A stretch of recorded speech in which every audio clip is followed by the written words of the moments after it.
Chers camarades, je prends aujourd'hui la parole au nom de l'intersyndicale de Vaucluse Fonction publique, FO, CGT, FSU, CFDT, UNSA et Solidaire. Nombreuses et nombreux aujourd'hui dans les rues d'Avignon, nous sommes rassemblés afin d'exprimer notre colère, afin de mettre un terme à la spirale de paupérisation de l'ensemble des personnels des trois versants de la fonction publique et afin de refuser de subir une fois de plus une année blanche en termes de traitement.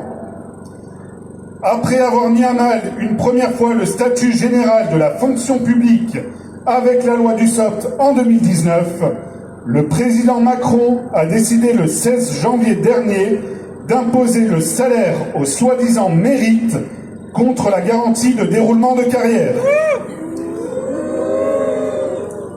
En annonçant que l'effort et le mérite ne sont pas suffisamment reconnus et que ce serait même une prétendue injustice fondamentale, Macron veut en réalité individualiser les salaires, c'est-à-dire instaurer l'arbitraire, le fait du prince dans le déroulement de carrière. L'objectif est clair, mes camarades, nous mettre au pas, mettre fin à notre statut de fonctionnaire pour poursuivre la politique de libéralisation-privatisation des services publics. Oui, les efforts et le dévouement des millions de fonctionnaires ne sont pas reconnus à leur juste valeur, comme peut en attester la perte de 28% de pouvoir d'achat en 20 ans. Ce n'est pas une revalorisation au mérite que nous attendons, mais une rémunération qui nous permette de vivre dignement et qu'elle soit prise en compte dans le calcul de nos pensions, déjà mises à mal par la réforme des retraites dont nous continuons à exiger l'abrogation. Alors que les femmes fonctionnaires sont payées en moyenne 417 € de moins que les hommes, soit un écart de 11%, cette notion de mérite ne pourrait accroître davantage les inégalités dans la mesure où les femmes sont déjà les premières victimes des temps partiels subis et des carrières hachées. Le gouvernement décide de faire 10 milliards d'euros d'économies sur les dépenses de fonctionnement de tous les ministères au prétexte de réduire le déficit budgétaire. Ce qui se traduirait à nouveau par des suppressions d'emplois, donc moins de services publics et donc moins de République.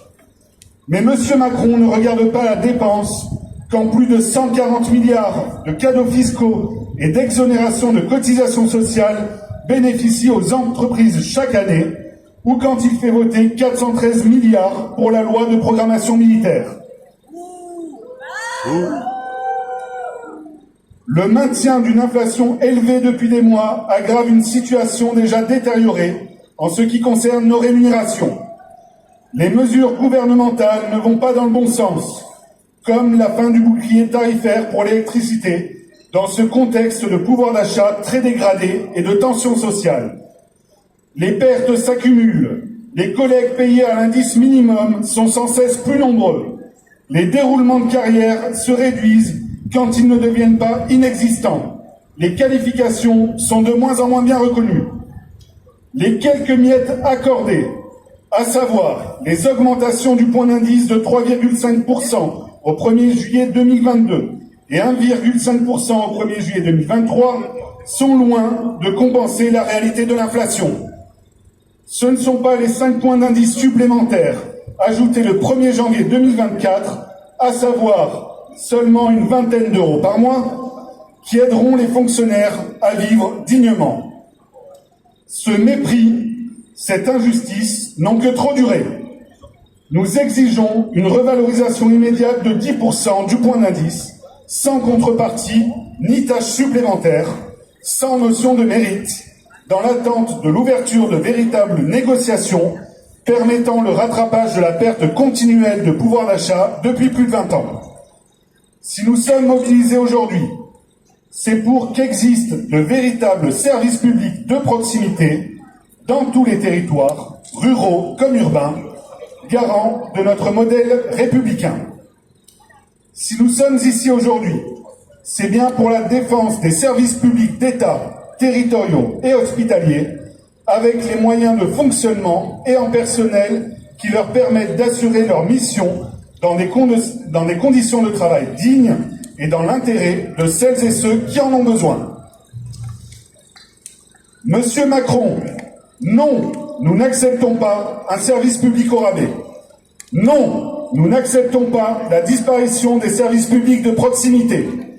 Non, nous n'acceptons pas un service public régi par le monde de la finance.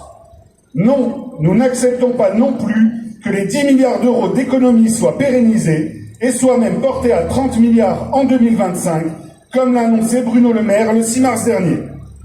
Nous continuons et nous continuerons de refuser l'austérité et de revendiquer une augmentation générale des salaires. Nous invitons pour cela tous les personnels de la fonction publique à se réunir et à débattre des suites de la mobilisation. Merci pour votre attention.